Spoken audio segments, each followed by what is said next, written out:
All right, the first case we're going to hear is United States versus Simmons, and Mr. Carpenter, when you're ready, we'll hear from you.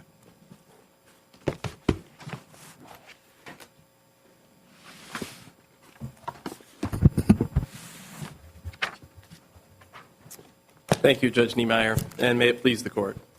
I want to begin today by focusing on the money laundering convictions in this case. This Court should reverse those convictions because they present the same merger problem that led this Court to reverse convictions in the recent Cloud and Abdul Wahab cases. As in those cases, the money laundering convictions here present a merger problem because they are based on payments for the essential expenses of the underlying fraud scheme. In this case, that fraud was a Ponzi scheme. And in a Ponzi scheme, the payouts to early investors, like those charged as money laundering in counts 3 and 4, are the heart and soul of the fraud. Without those payments, and more specifically, without the promise to make those payments that was contained in the investment contracts that each investor signed before investing, none of the investors would have participated in the first place. There would have been no fraud. The fact that the money laundering charges present a merger problem in this case is apparent from the face of the indictment itself. If you look at count 2, which is the wire fraud count at Joint Appendix page 42, it alleges that Simmons devised a scheme and artifice to defraud, one of the key elements of wire fraud, that included, quote, wiring Ponzi payment to investors and their intermediaries. And these are the same payments to investors that form the basis. If you take the scheme against the elements of the offense, you need a misrepresentation or some kind of inducement to have the investor pay the money, give the money to him, and give the money to him by means of some wire fraud or mail fraud or whatever. The crime is completed when Simmons receives that money. He can now be indicted. He's received money under fraudulent pretenses. He now takes that money and sends it out to somebody else for other purposes, to carry on the Ponzi scheme. But he's not tried for a Ponzi scheme. He's tried for wire fraud. And it seems to me in Cloud, the court made that distinction, that if it's given to the employees to have them carry on the function, the participants is, I think, the word to use, then that's the expense of the fraud itself.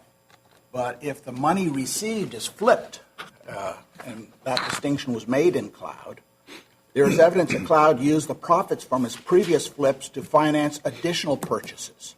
Specifically, money attorney John Lee testified that Cloud left monies he acquired from previous closing at Lee's trust account and later used those monies to buy the properties underlying count 6.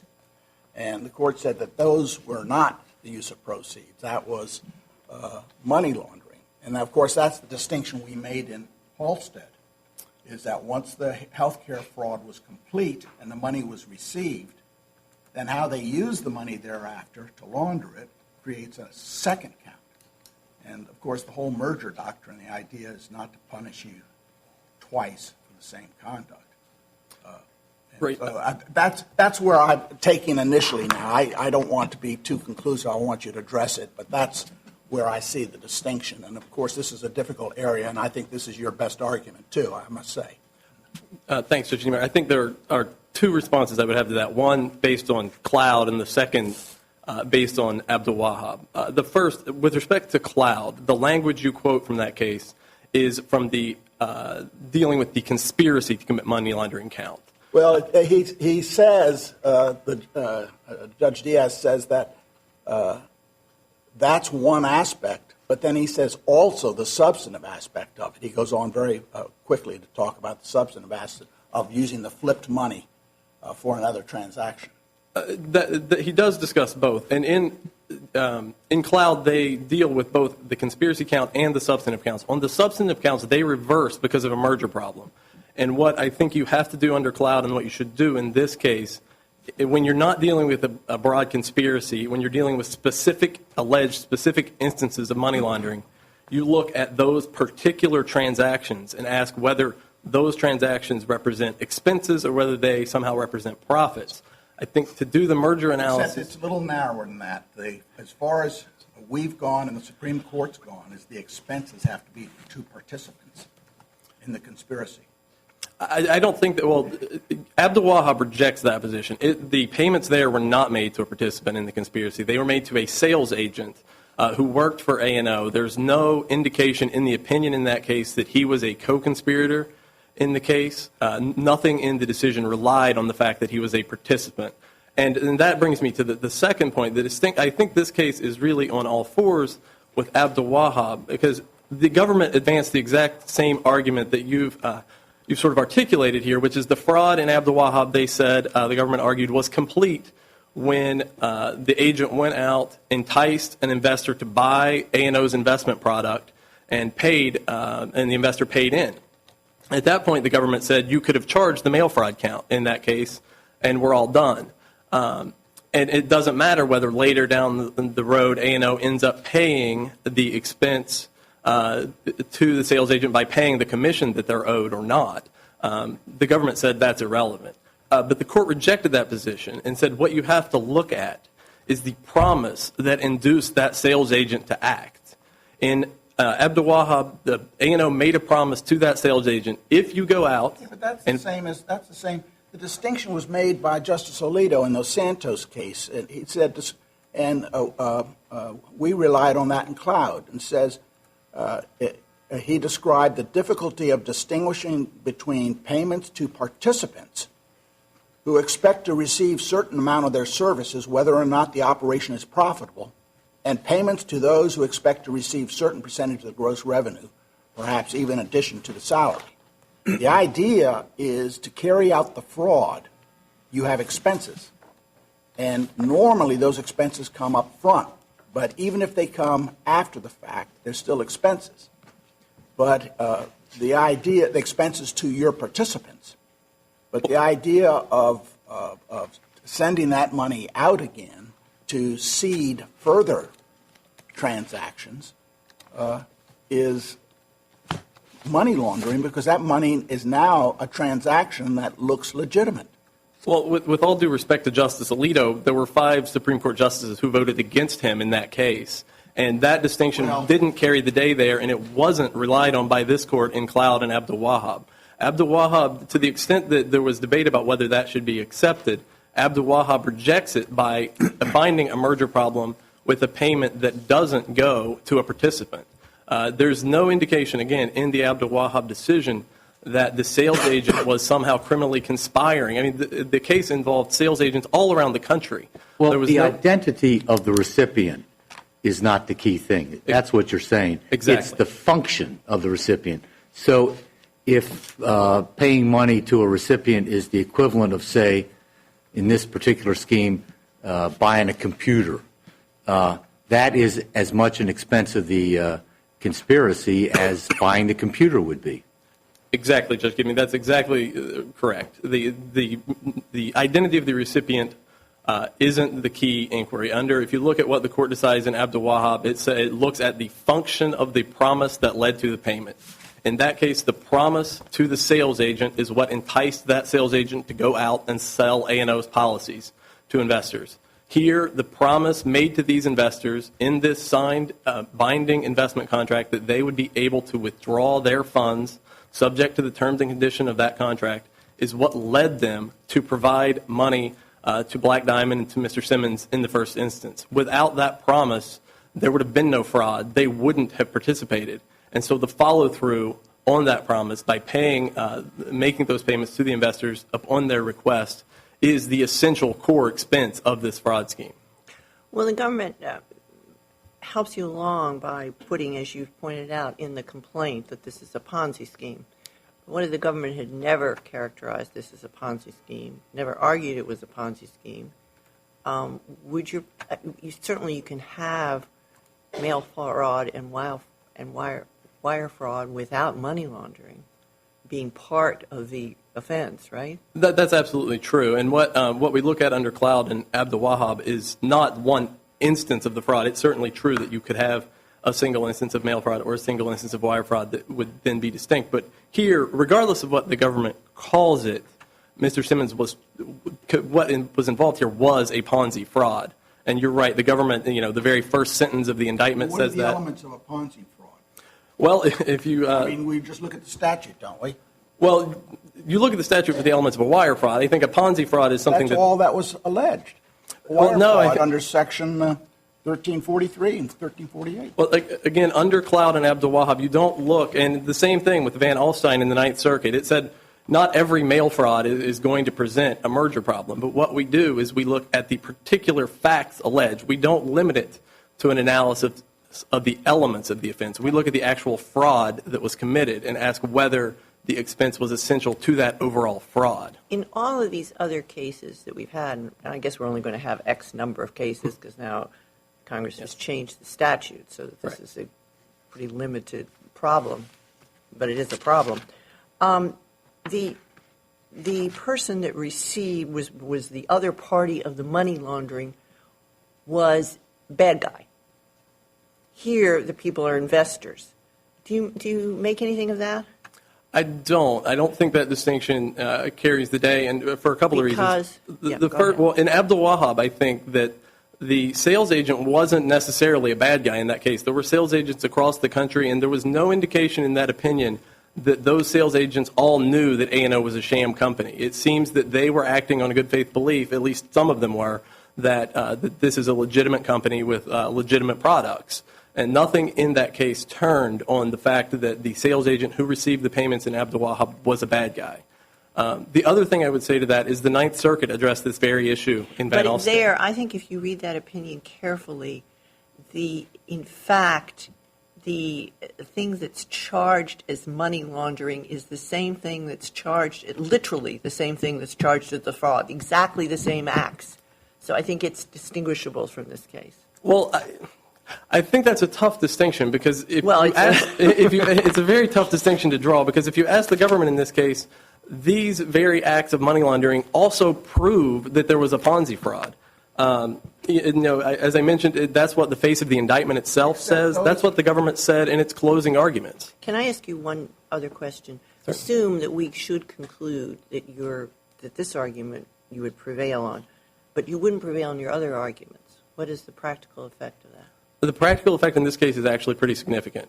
Mr. Simmons faced a statutory maximum under these 4 convictions of 960 months. Right. If these 2 convictions come out, that statutory maximum would drop to 480 months. And he got 600 months. He got 600. So it would. And the statutory maximum? Exactly. The statutory maximum. He received 600 months for the 4 counts. They were ran 240 on the wire fraud, 240 on the securities fraud consecutive, then 120 on the one of the money laundering counts consecutive as well. So if you agree with us on those, that the money laundering convictions come out, it would reduce his sentence by a minimum of 10 years and would also require a de novo resentencing where the guidelines would be recalculated under the fraud guideline rather than the money laundering guideline. Okay. And you're saying those are statutory maximums? Yes. The statutory maximum for each of the fraud counts 1 and 2, is 240 months. So without the money laundering So the most he could get is 560 months, and he got 600. No, the most he could get is 480. I may have misspoke. Right. No, no, it's my deficient old mind. Okay. Thank you. Thank you. All right, Mr. Miller.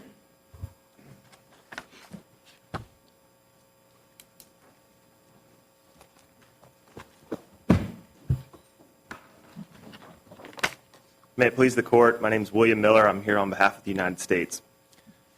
The District Court acted within its discretion in its evidentiary rulings, properly denied defendant's Rule 29 motion, and did not commit any procedural or substantive error at sentencing. Accordingly, this Court should affirm each of defendant's convictions and the resulting sentence.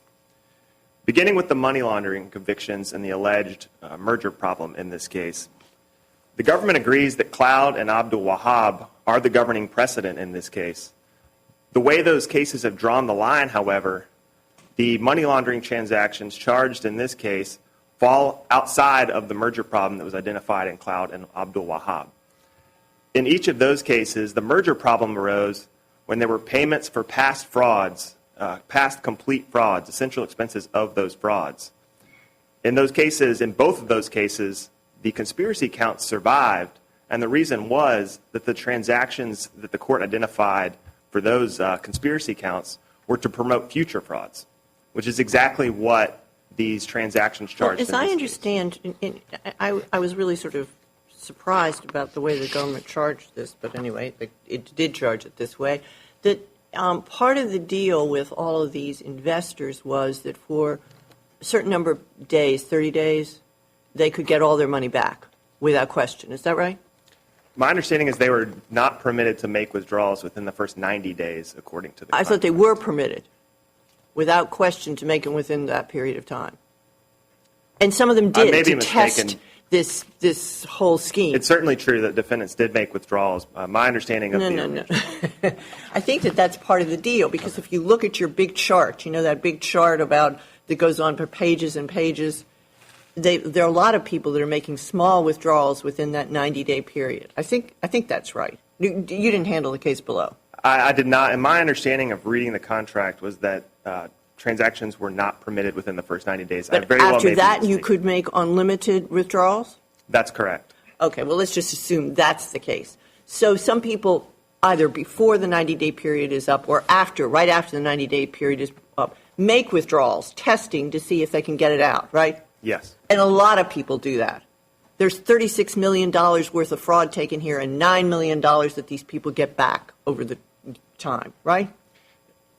That's correct. There were $19 million that went out of Black Diamond, which was the head of the Ponzi scheme. And not to quibble with the facts here, it was confusing to me as well, but a lot of those payments were actually to the hedge fund managers Right. for their Only shares. $9 million went to the investors. Correct. But they got $9 million. So there's money coming back to them to encourage their future investment, if you will, right? Right. Okay. The government doesn't charge any of those initial going back and forth. It charges way down the line to money laundering counts. And I wonder why that was.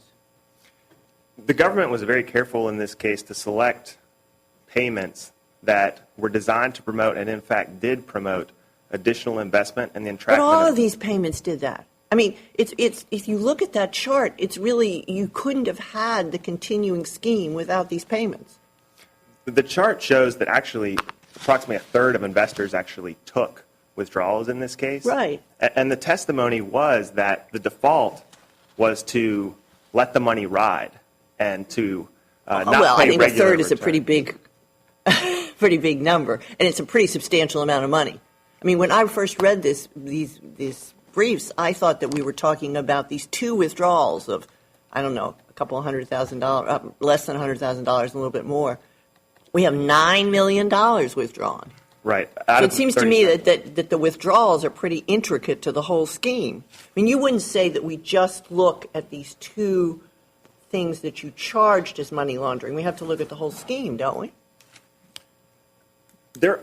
Yes, generally speaking, I believe that's true. But I Right. do think it's important that the government selected counts in here that were right in the core of promotional money laundering and that were designed to promote future fraud.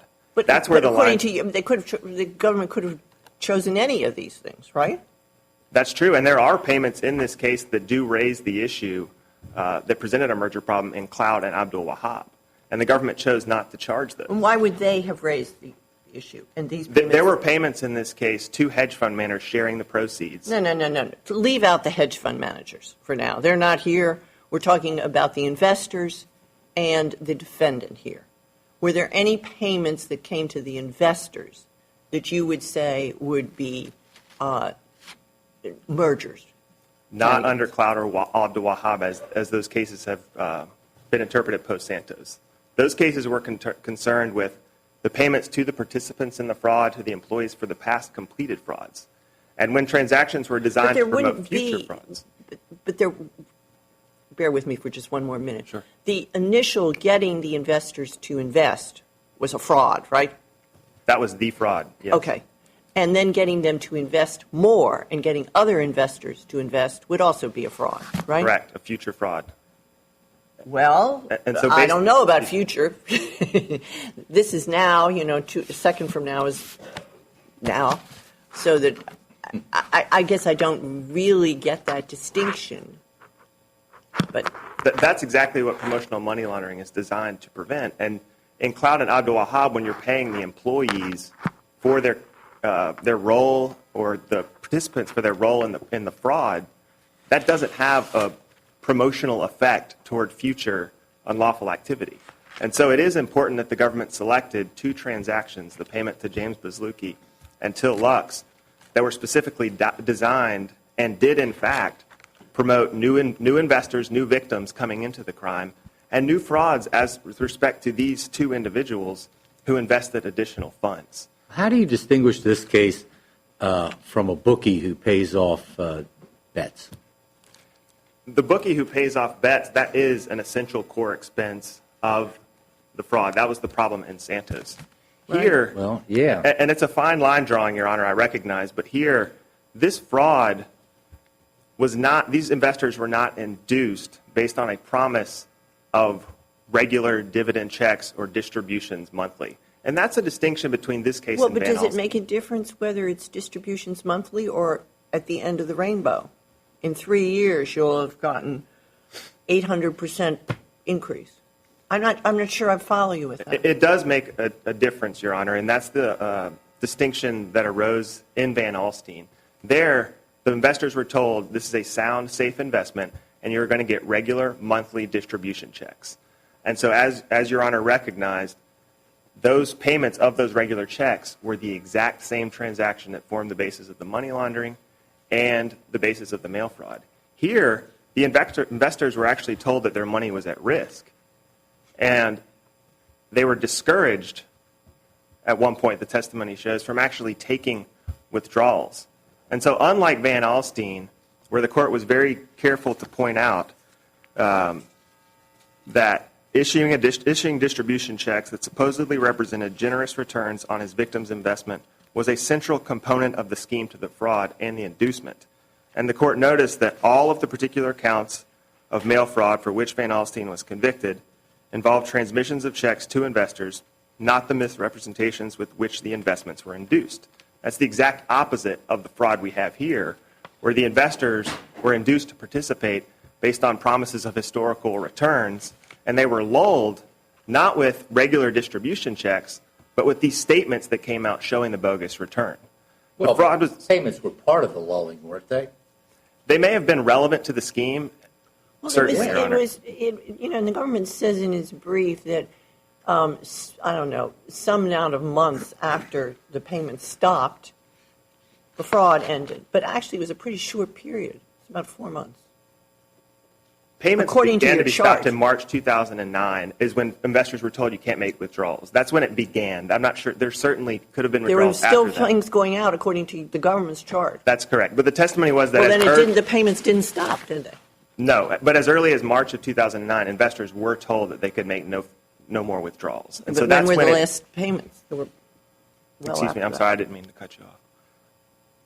Okay. But it did continue for 7 months, and I would argue, Your Honor, that shows that these weren't an essential expense of the fraud, and it also, as to those two-thirds of victims that didn't take a single withdrawal, the fraud was no less complete as to those individuals as it was to the ones who did make withdrawals on an inconsistent basis and in inconsistent amounts. And turning to the indictment for a moment, if I may, page 42 of the joint appendix is where this count 2 arises. I think it's important to point out that the language that the defendant quoted regarding the Ponzi payments actually appears in connection with the interstate commerce element of the crime rather than the scheme to defraud. If you look at page 42, it says transmitted by means of wire communication and interstate commerce, any writing, signal, or sound to wit, and then identifies the telephone calls and emails and also the wire transfers that made up the Ponzi payments. Is it the government's position that the money laundering had to be an element of the offense of the fraud in order for there to be merger? No. That's not Right. what the court Because Santos wouldn't permit That's you not to what do that. our post-Santos Right. precedent has shown, but it does I show... mean, maybe that would be the correct answer, but that's not what the Supreme Court held in Santos. Right, certainly not. My point here was just to show that this was not connected to the scheme to defraud. It doesn't show that these were necessary expenses of the scheme to defraud, which is how defendant characterized it. It's listed here as relevant to the element of the wire. But go look, and when we see how the government tried the case, as I say, if you go look at that chart, the withdrawals were important to the ongoing fraud, the $9 million that the investors got. And the question is not, Your Honor, whether or not they were important or relevant. Or perhaps it's whether essential. or not they were essential. Right. And unlike, it's hard to think that they would have gotten $30-some million if they hadn't sent back some of the millions of dollars, particularly in light of the witnesses, the government's witnesses, the two people whose payments were the focus of the money laundering. I mean, they testified, told all their friends that they wouldn't have done this without getting the money back, blah, blah, blah. And I think, Your Honor, that testimony is particularly important to the government's point here, which is that Cloud and Abdul Wahab drew the line between payments for the completed fraud, payments that went sort of backwards, if you will. We knew we were going to have to pay these employees to go out and make commissions, versus payments that induced future fraud. And that's the core of promotional money laundering. And the government was careful in this case to select payments that were designed to, and in fact did, attract additional investment by these defendants. They were re-victimized and bringing in new investors, new victims to the scheme. This court has never, post-Santos, said that those type of payments that are future-oriented. Well, we have Santos, right? And Santos says that a payment at an expense of operating is emerged. That's what their language is. That's correct. And here, there were certainly expenses of operation. I know I'm going to say the word hedge fund manager again, but those payments to the hedge fund managers, dividing up the proceeds, paying the people who brought these investors in, those are the types of transactions that this court has held post-Santos present the merger problem. What this court hasn't held post-Santos is that payments that were designed to, and in fact did, bring in additional fraud. You wouldn't assert that we can narrow what the Supreme Court said in Santos. We're No, governed by Santos, right? No, and I certainly don't think you have to in this case. But you keep saying what this court has done. But what we have to really do is look at these facts under Santos. That's What- correct. what if And it- Cloud and Abdul Wahab as well. Would your position be the same if they had used some of the money to buy a computer so that they could send out fraudulent statements? Those types of expenses, Your Honor, are the type that would have been covered by Cloud and Abdul Well, Wahab. what if it happened after these people had made their investment in the scheme? I'm not sure it would change based on the timing. And Well, then why did you keep... You can't say that. Yeah. It's the expense for the fraud The that completed normally fraud. would precede the fraud, even if paid after the fraud, is the expense of the fraudulent scheme. If the product of the fraud produces income which you can expand for future transactions, my suggestion would be that the post-fraud would not be expenses of the fraud. that's correct, Judge. In other words, the distinction is if it is an expense, whether paid before or after, which is normally attendant at expense of the fraud itself. So if they didn't use computers on the first 10 transactions and got lots of money, and then on the next 10 transactions they spent money for computers, it seems to me those expenses are not expenses of the initial. That's correct, Judge Muir, and that's actually where I was headed. The only reason I paused was that the timing of the payments in Cloud and Abdul Wahab was not the determinative feature. It's not determined. It was whether, because it's the expense. You have to determine whether it's pre or post, whether it's an expense of the fraud. correct, and that was why I answered the question the way I did, was that the timing is not determinative. What matters is whether or not it was for the past completed fraud or whether it's intended to promote We future said this fraud. we said in utilizing monies from previous properties, this is in Cloud, to finance future purchases, Cloud was not paying the essential expenses of the underlying crime. Thus, count 27 does not present a merger problem. That's correct, and the same thing was said again in Abdul Wahab, Your Honor, where payments for commissions for complete frauds presented a merger problem, while transactions, and I'm quoting, intended to promote the continuation of the investment scheme did not. The court That's emphasized... about the same type of proposition that was said in Cloud. Correct. It's the same language. And the court emphasized that payments of this kind did not constitute paying expenses or giving co-conspirators their share of profits. Rather, they were simply part of the deception that furthered the defendant's scheme to defraud. As such, there was no merger But what about problem. in Santos, when they pay to the people that are engaged in they pay out the money after the fraud to the people that are engaged in the illegal gambling? That, Your Honor, is an expense associated with the initial transaction of participating in that gambling scheme. You use the word associated. Expenses here are certainly associated with the initial transaction.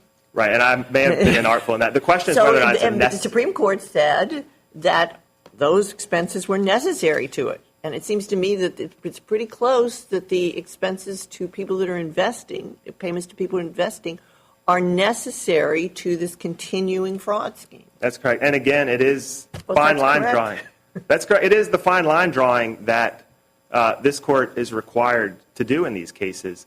But here, the payments, if you look at this particular type of Ponzi scheme, it's a little misleading to talk about Ponzi schemes in general, but if you look at this particular Ponzi scheme, those inconsistent withdrawal payments to relatively few participants were not an essential expense like the fraud in Van Alstyne, where the victims were told your money's not at risk, you're going to get regular distributions monthly. In that case, that was an obligation of the initial fraud. Here, the defendants were told your money's at risk, and But they weren't promised. you can get it back. We'll hear from the other side, but I think that they were told at the outset you can get this back either within the first 90 days or after the first 90 days are gone. And I that didn't was mean to- part of the fraud. Correct. And I didn't mean to quibble on that point, Your Honor. No, I know you on the didn't. 90 I days. think you're trying to just help me along. And I would just say appreciate here that that contractual obligation that sort of forms the centerpiece of the defendant's reply is really meaningless, because the contract in this case also said that the defendant was going to invest that money in a Forex platform. And it made eight representations, none of which were actually true. And so to rely on that contract as the essential, signed contract of the fraud is a little bit misleading, given that it was all just a sham from the word go. The defendant never invested money in Forex and never intended to, and that was part of that signed contract as well. And to rely on the contract is a little bit misleading at this point. Well, but the whole idea of money laundering is to take ill-gotten gains and turn it into a different form, either through running it through bank accounts or buying gold or whatever, so that the bad guys can use it without getting into trouble. And that's just not what happened here. I would disagree with that, Your Honor. I think what happened here is exactly what promotional money laundering is intended to prevent. And that's taking the proceeds of your unlawful activity and promoting future unlawful activity. And that's exactly what happened here.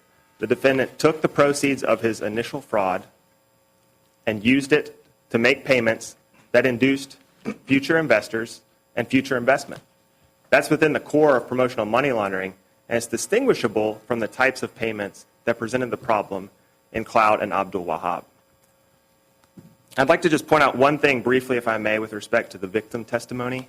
And that's, in this case, I think it's evident from the record that Judge Conrad is very careful to manage the admission of victim impact testimony. And it's telling and no surprise, in light of how careful he was, the defendant was only able to identify 3 statements in this whole trial that arguably presented a problem.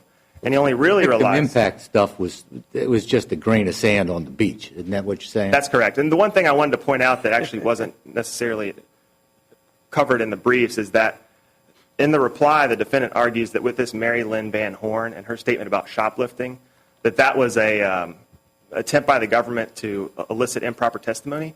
If you go back to the charge conference, there was a discussion there about whether or not they needed to give an instruction on prior convictions.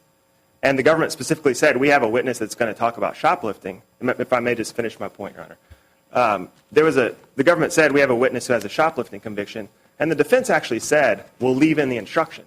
And so it wasn't an attempt by the government to run an end around. They were fronting an issue that the defendant had previewed during the charge conference. Thank you. Thank you. Mr. Carpenter?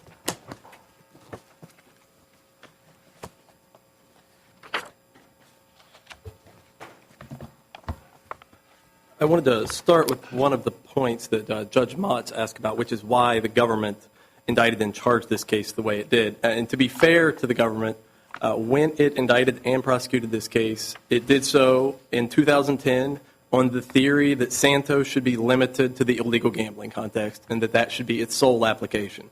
So if you look at the Rule 29 conference, that's the crux of the government's argument. That's at Joint Appendix, page 846. That's what they argued at the Rule 29. Since that time, this court has rejected that position in Halstead, in Cloud, and Abdul Wahab. So it should be no surprise that the transactions the government chose to prosecute as money laundering can't stand after those decisions. The government took an aggressive tact, tried to limit Santos to one particular context. But it seems to me we have consistently stuck with the notion that we focus on the expenses of the fraud and that we can take the product of the fraud as promotional money for a new fraud, and that is not going to be a merger problem. That's just a new fraud, and that or money laundering. But it seems to me the whole focus has to be is what is the expenses of fraud, the conduct, the payments that led to support the fraud charge. Well, Judge Niemeyer, I think that narrow... I think in this case, the future transactions are to continue the fraud or to enter into new frauds.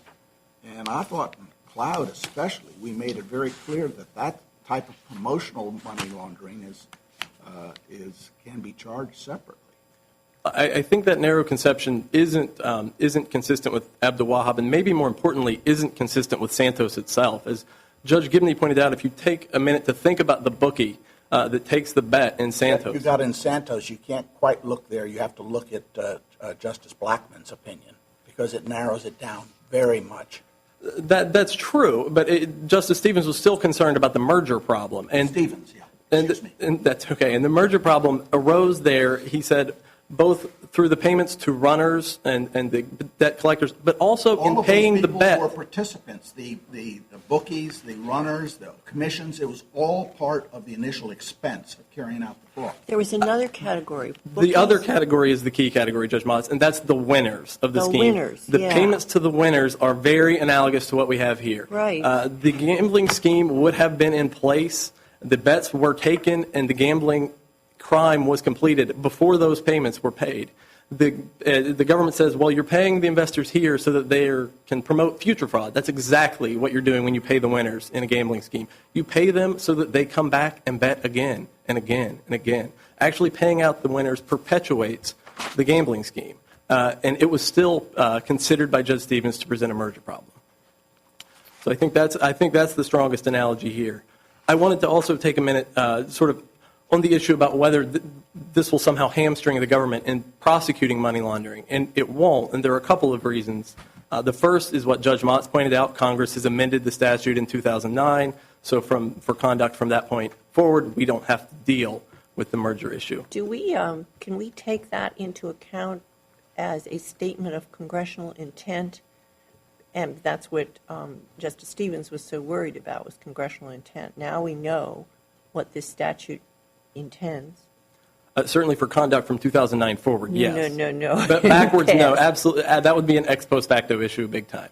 So no, I don't think that we can say that Congress fixed it later and we should retroactively apply a broader statute. That's a huge ex post facto issue.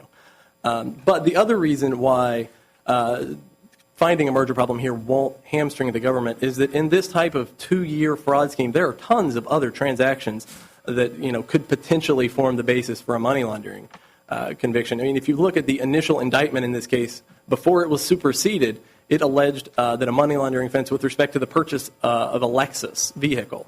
That wouldn't present the merger problem that we have here. Now, the government may have other issues in why wouldn't they charge elements. that then? I thought you when you gave your preliminary remarks, you said that look at the way they originally charged, and Fourth Circuit law has done them in. And I think what happened is that they decided, I believe there was an unpublished Fourth Circuit opinion that came out at some point saying, maybe Santos is only in the illegal gambling context, or at least we're not going to extend it beyond that right now.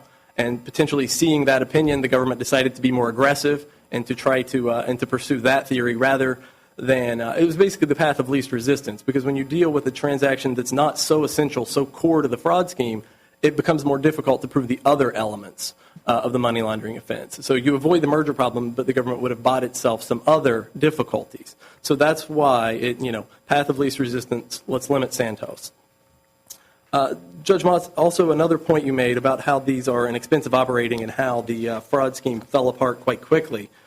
You're right. If you look at the charts, you see that the last payouts from this from Black Diamond were made in July of 2009. That's at Joint Appendix page 1003.